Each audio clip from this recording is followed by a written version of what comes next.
Ooh. Welcome to No Winning, or welcome back if you've been following along with our series. Today I'm going to do my best and just try to install just the intake manifold and just the turbo inlet, and then tape up any excess sensors that we're going to be taking off, and more than likely do the EVAP delete all in one sitting. It should be really easy now putting the intake manifold on, considering that there's no junk really attached to it. I put up the turbo inlet first, and then the intake manifold, and then start putting everything back together and start working towards actually finishing this thing pretty soon. We'll do the unboxing of turbo inlet just so you can see what it looks like. Okay, turbo inlet unboxing time. This is the one from Perrin. I think on the silver STI, correction, on the blue STI we ran the Tomei. These, look at all these fittings. The actual turbo inlet, it's gonna sit something like this. It's gonna go straight into the turbo.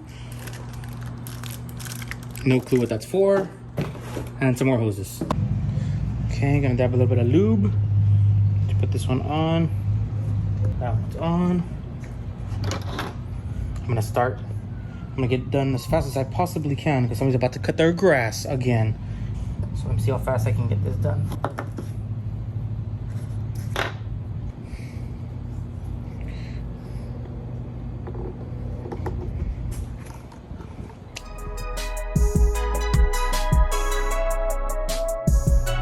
All right, hopefully you can see it. It gets dark really early now, and people have finally stopped cutting their grass. So all I did so far off camera was I just put that hose clamp on there. It ain't going anywhere. I put all these little adapters here where they needed to be. Some of these are probably gonna have to move because some of these things are a little hard to get to. I'll probably put this one facing the other way. Make life easy, okay? Then we put the bypass valve here, and then probably wait till the morning so I can have better lighting so I can put the intake manifold on. So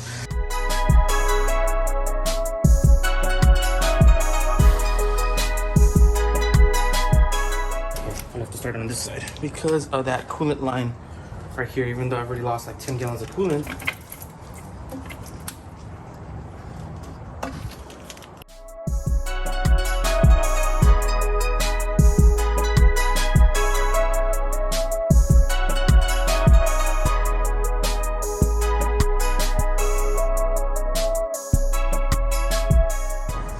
intake manifold officially on. We just have a few more parts to go, and maybe we get this thing on today.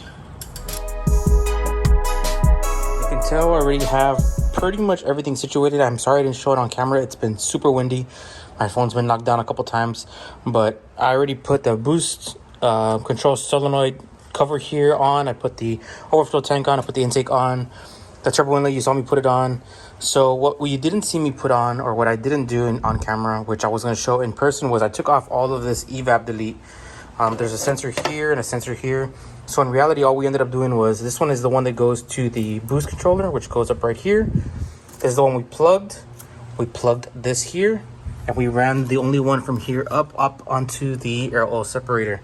So the last thing that I didn't do, or I'm about to do, but I blocked off this piece here, this nipple here, and then we're gonna run a line here to just vent out into the atmosphere somewhere back over here onto the fender wall. And aside from that, everything else looks pretty much done. I already ran all the boost lines. I plugged everything in. Oh, lastly is, you can't really tell, let me find one.